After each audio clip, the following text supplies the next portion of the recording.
Welcome back to the grind. Today I have some gameplay on Narlyth, thanks to a friend of mine, MBN, and we'll be discussing how to fly him and see a bit of gameplay on some real bases and how he and his spells work. First, we'll look at some base attacks against long middle islands, and then a few clips of different tower positions on short kill islands.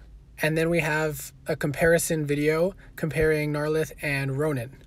So here you can see his runes. You can see 2.45 billion attack power, and here's the stat boost from the rider and gear. And this first base we're going to look at is 1.35 billion defense before you take into account the full boost to his base. You can see most of the towers on the long kill island are 59 to 72.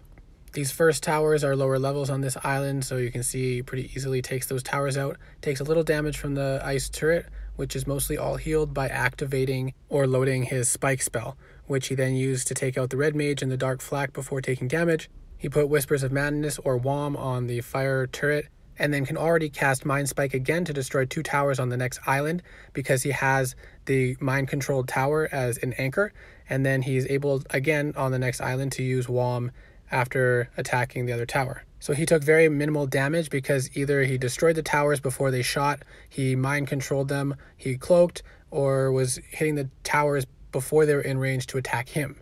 And then here you can see Mind Spike took out 2 towers.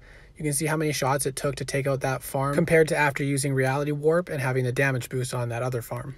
This next base is about 2 billion defense, which will be closer to 3 million with boosts. You can see the kill long island has about level 69 towers for most of them and a couple lower level ones. Now keep in mind there's still some glitches with Narlyth, like the delay in firing WOM. So again here, Mind Spike, 2 towers including the red mage before the dark flak does damage. WOM the ice flak, but with the delay he took a little bit of damage. He then used Reality Warp, got the damage boost, and then Mind Spike the front 3 towers on the back island, and then cleans up the remaining towers with ammo.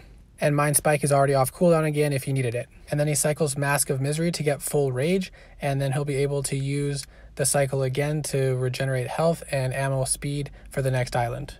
And you can see he takes out these towers very easily with Mind Spike, the boosted damage after cloaking, and another Mind Spike. I don't have the base stats for this next one, but you can see similar style. You can see the dark flak helps to destroy the storm tower, and then he Mind Spikes the far tower again and finishes towers off with ammo, and again cloaks to slow him down to keep distance, and then Mind Spike is up again to destroy the towers. And then you can see with these appropriate leveled farms and mills, he's able to burst them all down using Mind Spike, WOM, and the increased damage. And I think it was fast enough to do it between heals, and if not, the Mind Spike is back up again to take out more towers. Here's a short clip to show spell rotation over a short island. Spike 2 towers, use WOM on the highest damage dealing tower.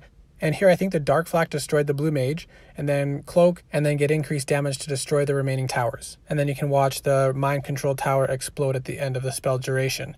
And then you can use the heal spell and cycle for rage if you need to, and activate Mind Spike to gain a little extra health as well. This one has a different tower setup where you're Mind Spiking the red mage and the dark flak, and then WOM on the back turret, and then cloak again, and then burst the towers after, cycling your spell to get health and range as needed.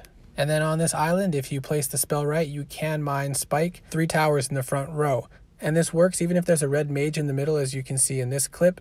The Mind Spike destroying the front 3 towers, and then he's able to cloak and destroy the remaining towers. And once you get comfortable with the placement and timing, you should be able to do this and cloak before taking any damage. This next clip was at my request to see you WOM the ice turret and watch how it almost destroys that farm by itself. And next we're going to look at the comparison between Narlyth on a strong base versus Ronin against that same base. And he gave the stats and runes for comparison as well. So you can see he's able to Mind Spike and WOM before taking damage and then cloak. You can also see the fire flak takes out the blue mage entirely, and only taking a tiny bit of damage from the storm tower at the start. Next we have Ronin. Again, the stats are there for you to see and compare, as well as the runes. And this attack he does without using Havoc. So he executes the 4 shot there and then traps the front towers and switches his resist, and then he again uses his spells and executes the rest of those towers. He did take a lot of damage, and that did require a lot of skill to do. Not everyone is able to do that. Maybe more difficult than Narlyth. This one he will use Havoc, which then destroys all 4 towers before taking damage. He entraps the storm tower and can at leisure finish it off. Now I haven't flown Narlyth yet, but it looked like Ronin required more precision, location, and timing for his spells, particularly on a short island, because Narlyth is able to destroy it with just one cycle of his combo.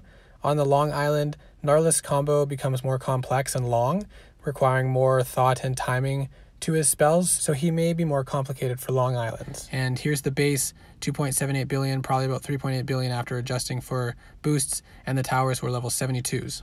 So not a bad first look at Narlyth, in my opinion, especially considering he doesn't have many hours flying him yet, and especially compared to Ronin, considerably less, and also considering all the glitches that have still yet to be fixed. So I hope you enjoyed the video. I hope to have more gameplay throughout the season, and especially at the end when I get him myself. Until then, keep an eye out for the next video.